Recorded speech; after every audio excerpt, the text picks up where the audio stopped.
वर्तमान युग में महाभारत के एक प्रसंग से आज का मानव कुछ सीख ले सकता है। ये प्रसंग उस वक्त का है जबकि पांचों पांडवों को वनवास हो गया था। वनवास जाने से पूर्व पांडवों ने भगवान श्री कृष्ण से कहा, हे श्री कृष्ण, अभी ये द्वापर का अंतकाल चल रहा है। आप हमें बताइए कि आने वाले कलयुग में कली काल की चाल या गति क्या होगी, कैसी होगी। श्री कृष्ण कहते हैं, तुम पांचों भाई वन में जाओ और जो कुछ भी दिखे वो आकर मुझे बताओ, मैं तुम्हें उसका प्रभाव बताऊंगा। पांचों भाई वन में चले गए। वन में उन्होंने जो देखा उसको देखकर वे आश्चर्यचकित रह गए। आखिर उन्होंने वन में क्या देखा और श्री कृष्ण ने क्या जवाब दिया।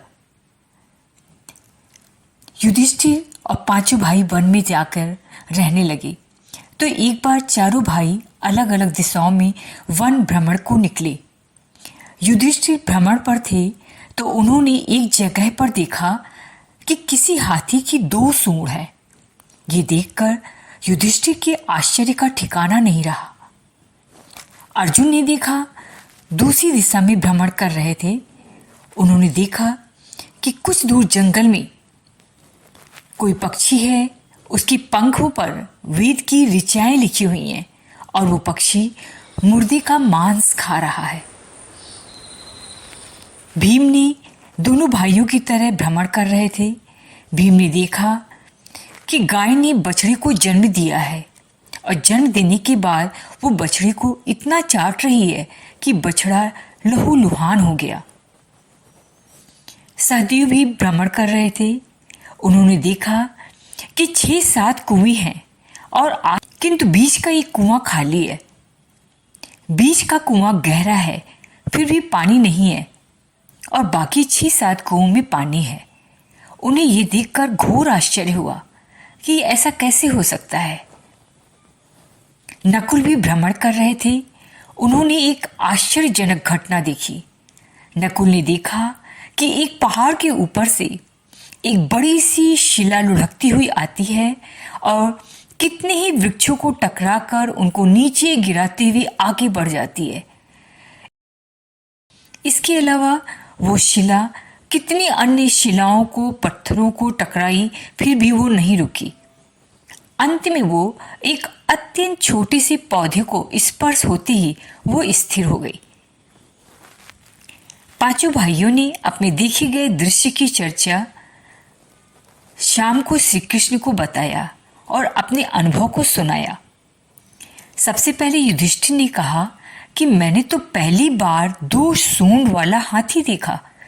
ये मेरे लिए बहुत आश्चर्यजनक था। तब श्री कृष्ण कहते हैं, हे धर्मराज, अब तुम कली काल की सुनो। कलयुग में ऐसे लोगों का राज्य होगा जो दोनों ओर से शोषण करेंगे, बोलेंगे कुछ और करेंगे कुछ, मन में कुछ और कर्म में कुछ। ऐसे ही लोगों का राज्य होगा। अर्जुन ने कहा, मैंने जो देखा वो तो इससे भी कहीं ज्यादा आश्चर्यजनक था। मैंने देखा कि एक पक्षी के पंखों पर वेद की ऋचाएं लिखी हुई है और वो पक्षी मुर्दे का मांस खा रहा है।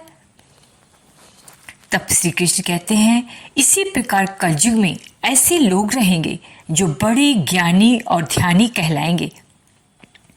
वे ज्ञान की चर्चा तो करेंगे लेकिन उनके आचरण राक्षसी होंगे। बड़े पंडित और विद्वान कहलाएंगे किंतु वे यही देखते रहेंगे कि कौन सा मनुष्य मरे और हमारे नाम से संपत्ति कर जाए।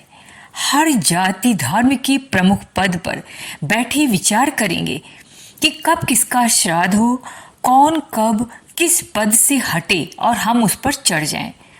चाहे कितनी भी बड़े लोग होंगे किंतु उनकी दृष्टि तो धन और पद के ऊपर ही रहेगी। ऐसे ही लोगों की बहुतायत होगी। कोई कोई विरला ही संत पुरुष होगा। अर्जुन के सवाल के बाद भीम ने भी अपना अनुभव सुनाया।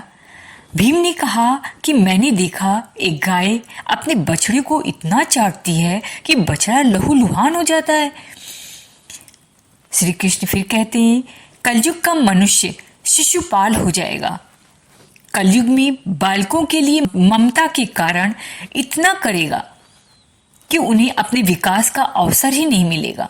मोह माया में घर ही बर्बाद हो जाएगा। किसी का बेटा घर छोड़कर साधु बनेगा तो हजारों व्यक्ति दर्शन करेंगे, किंतु यदि अपना बेटा साधु बनता होगा तो रोएंगे कि मेरे बेटे का क्या होगा।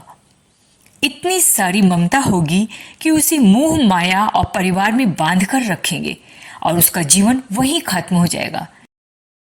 भीम के बाद सहदेव ने पूछा, हे कृष्ण, मैंने जो देखा उसका क्या मतलब है?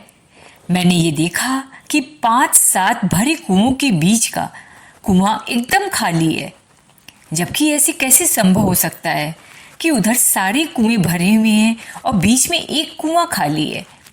तब श्री कृष्ण कहते हैं, कलयुग में धनाढ्य लोग लड़के लड़की के विवाह में, मकान के उत्सव में, छोटे बड़े उत्सवों में तो लाखों रुपए खर्च कर देंगे, परंतु पड़ोस में यदि कोई भूखा प्यासा होगा तो ये नहीं देखेंगे कि उसका पेट भरा है या नहीं।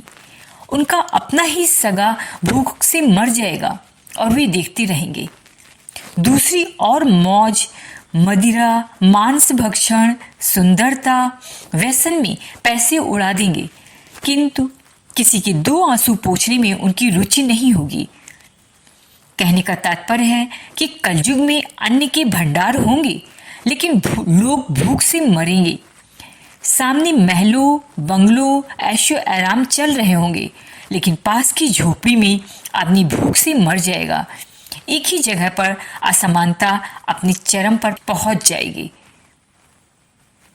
सहदेव की बात नकुल ने श्री कृष्ण को बताया कि मैंने भी एक आश्चर्य देखा। वो ये कि एक बड़ी सी चट्टान पहाड़ पर से लुढ़की। वृक्षों के तने चट्टाने उसे कोई नहीं रोक पाए, किंतु एक छोटे से पौधे से टकराते ही वो चट्टान रुक गई।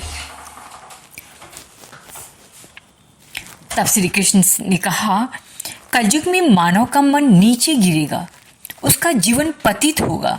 ये पतित जीवन धन की शिलाओं से नहीं रुकेगा, न ही सत्ता के वृक्षों से रुकेगा, किंतु हरि नाम के एक छोटे से पौधे से, हरि कीर्तन के एक छोटे से पौधे से मनुष्य का जीवन का पतन होना रुक जाएगा। श्रीमन नारायण नारायण हरि हरि।